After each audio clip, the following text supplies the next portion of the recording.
I'm Charlene Stevens, the City Administrator for the City of Cottage Grove. Joining me today for Council Update is Councilmember Steve Dennis. Today's topic is pavement management.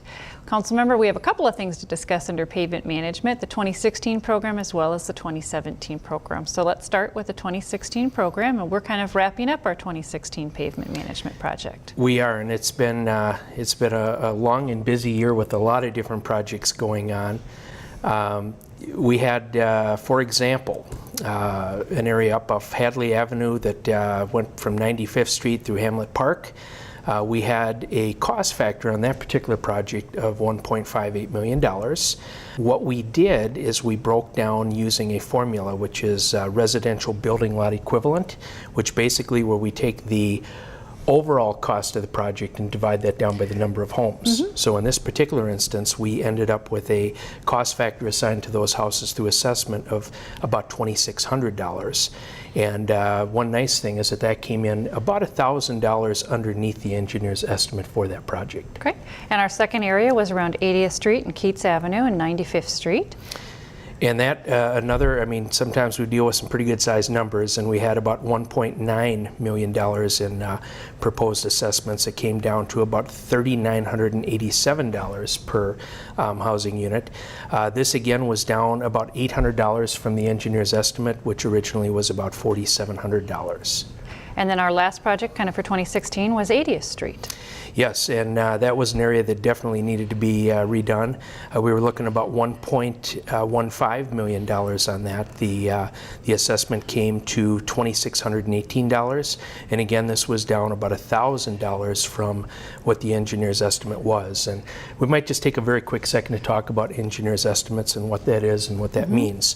So in essence, we take what we would look at as an educated guess into the process, using all that we've learned over the years, using established formulas, and going out and doing various core samples that we remove out, and we look and we try to come up with a number based upon the economy and what the cost is for materials and labor, things like that, and then balance it out.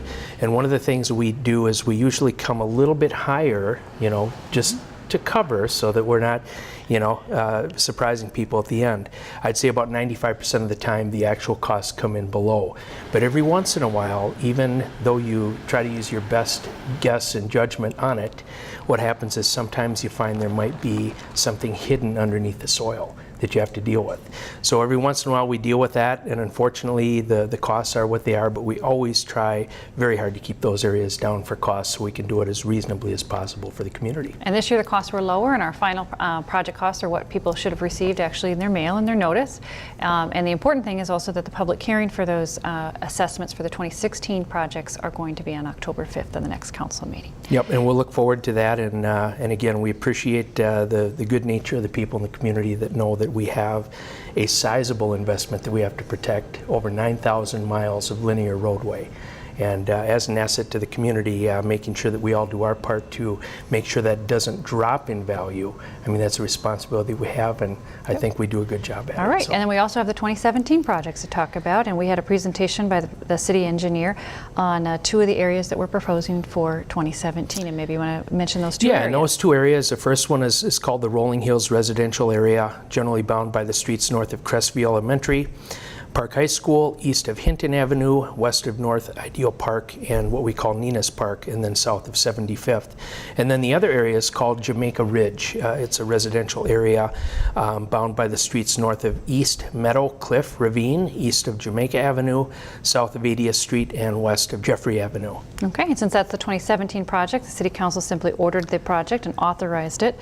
The plans and specification will be prepared, and that will be bid for next year's project. And maybe you want to just touch on what, again, the estimate is, and that is, of course, an estimate, and that project will be finalized once it's bid and constructed. Correct. The estimate on that is about $1.95 million, and just very quickly, I'd say, just to let people know in good faith and transparently that when we go out and we take a look at what projects we're going to do, there's a lot of science that goes into this. So we do core samplings, we look at how is the road degraded over the years, how's the substrate, is it still a quality piece that we can continue with? And much like maintenance on a vehicle or anything else, we have to take care of these things before the cost gets even higher. So. Right. Well, for more information about pavement management, contact the project engineer Ryan Burfine. Thank you, Councilmember Dennis.